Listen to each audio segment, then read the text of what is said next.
Deluxe Edition is a thrilling dive into the untold beginnings of an elite World War II unit, blending classic stealth tactics with modern gameplay polish.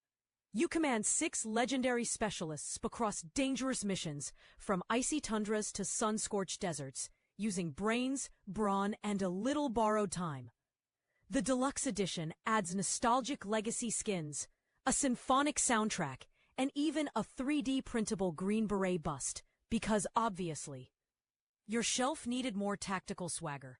But let's not sugarcoat it. While it tries to channel the spirit of its predecessors, something got lost on the way back from the battlefield. The visuals may be sharper, but the charm, not so much. UI feels like it was designed in a hurry. Animations stumble more than your squad in enemy territory. And the AI? Let's just say they might have skipped training. Core features are missing, mechanics are overly simplified, and bugs are as persistent as enemy patrols. You'll catch glimpses of what once made Commandos great, but mostly it feels like a mission half completed. Guards of tomorrow's large-scale counterattacks. The Sapper. The Green Beret. Shadow of the Depth is a stylish top-down action roguelike that throws you into a world where every flicker of light could be hiding something that wants to eat you or at least ruin your run. You've got 5 totally different heroes to choose from. Maybe you'll charge in like a furious knight with a shield, or blink around like a mage who's mastered both fire and frost. Every run is a fresh challenge, packed with rhythmic combat, deadly combos, and just enough chaos to keep your heart rate up. The hand-painted visuals and shifting dungeons pull you into a grim, gorgeous maze full of monsters, magic, and those, "Oops, I didn't mean to aggro that" moments. It's still in early access, but don't let that fool you. This one's already packing some serious heat. The gameplay is smooth, the builds are varied, and yeah, okay, it might eat a bit more RAM than it should. Looking at you, Steam Deck, but the core loop? Addictive, satisfying. A little dangerous for your sleep schedule. Sure, not every class is perfectly balanced yet, and some features are tucked behind progression, but the devs are on it, and the future looks bright. Well, dark, in a cool, moody, roguelike way. Honestly, for the price, it feels like robbery, and you're the one walking away with the loot.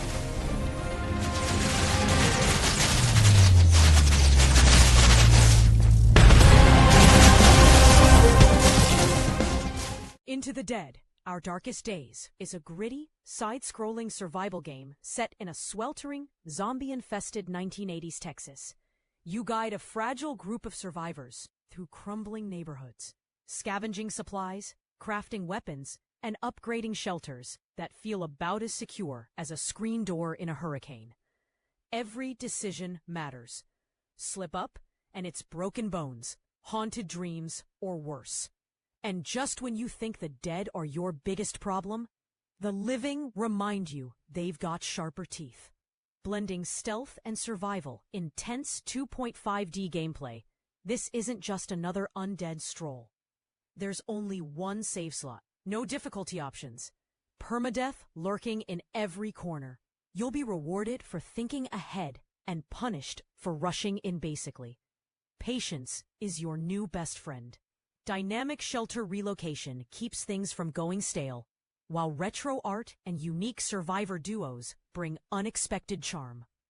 It's not for the faint-hearted, but if you're into high-stakes choices and nail-biting tension, welcome to your next obsession. Just try not to die before breakfast.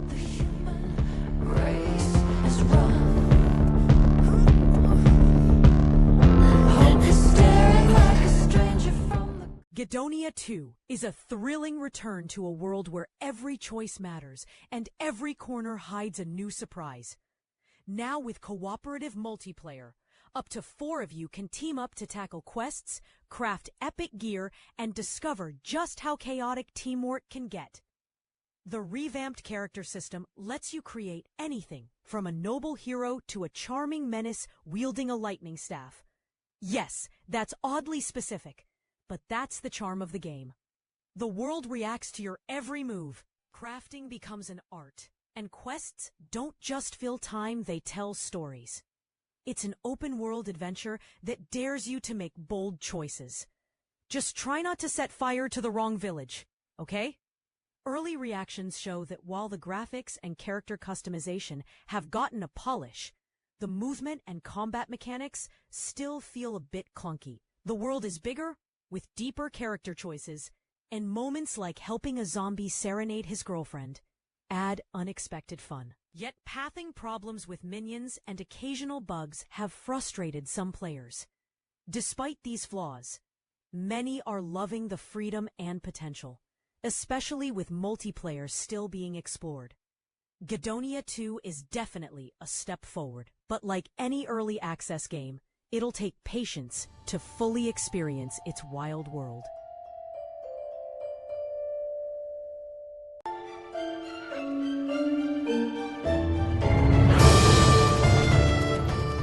South of Midnight is a darkly magical action-adventure set in the haunted heart of the Deep South.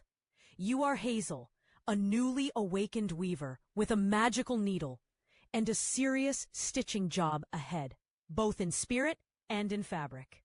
After a hurricane tears through your hometown of Prospero, you're not just facing down storm damage. You're untangling secrets, chasing shadows, and facing off against creatures straight out of Southern folklore. These monsters aren't always evil, just this one, complicated, kind of like your family. The game wraps you in a folktale thick with mystery, soul, and some serious visual flair. It looks stunning, sounds even better, and its art style, unforgettable. The structure, though, can feel like it's stuck on repeat. Intro, fight, run, bossed, then rinse and do it all again. But there's love in the level design, especially outdoors. Combat's fine, skippable even. The puzzles plus platforming bring in some welcome variety. The story hits emotional notes, even if the characters could use a bit more spotlight. Still, when the music swells and the visuals sing, you'll feel something stir. Might be magic, might be the heat, or maybe just the charm of a game, where if you're going to fix the world, you better know how to sew.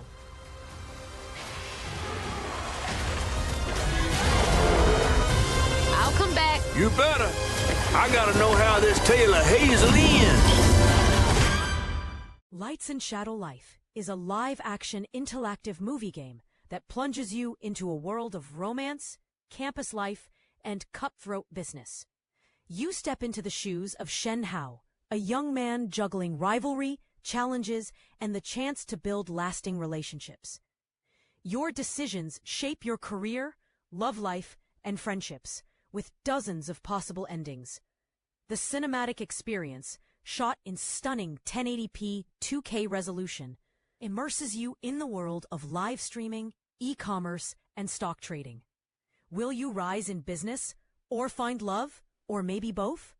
With hidden twists and minigames, you're constantly exploring new possibilities and uncovering secrets. Who you become is in your hands. Just don't expect a fairy tale ending. Reviewers agree it's an engaging ride, although some didn't finish it due to time limits. The game draws you in with solid mechanics and interesting dynamics.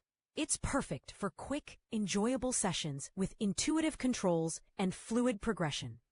The visuals and sound design make for a great experience, but don't break new ground. While it might not be groundbreaking, it's enough to keep you hooked, leaving a satisfying impression. After all, sometimes it's not about how long you play, it's how much fun you have while you're at it. 走上了人生巅峰的青年创业者，从踏进大学校门的那一刻起，竟是落入了万丈深渊。Lyca is a relaxing and charming incremental game where you guide a magical wolf through a barren wasteland, turning it into a lush, vibrant meadow. You'll gather resources, unlock powerful upgrades, and explore a vast upgrade tree, bringing life, rain, and beauty back into the world. With simple controls, soothing lo-fi beats by Purple Cat, and a relaxed pace, It offers a perfect mix of calm exploration and rewarding progression. And if the campaign isn't enough, there are idle and endless modes to keep the adventure going. However, while the game has great potential, the response has been mixed, mostly due to performance issues. As you progress, lag becomes a major hurdle, especially when the map fills up with plants.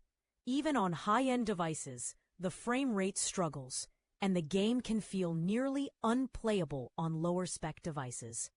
Some frustrations arise from poorly explained mechanics and balance issues, but these are forgivable considering the game's promise. A few updates have improved performance, so here's hoping that more are on the way. But for now, the lag is something to keep in mind. Still, it's a charming journey. Just don't expect to rush through it too quickly. So in conclusion, there really is no point in gaming the system that isn't cooperative. There is no point in gaming the system that isn't cooperative. Okay, you got the point? But unless you have other questions or info you want to know, please let me know by clicking on this link below the outro. Practice and play now so you can explore new upgrades and bring life into the world. But these are forgivable considering the game's promise. A few updates have improved performance, so here's hoping that more are on the way. But for now, the lag is something to keep in mind. Still, it's a charming journey. Just don't expect to rush through it too quickly.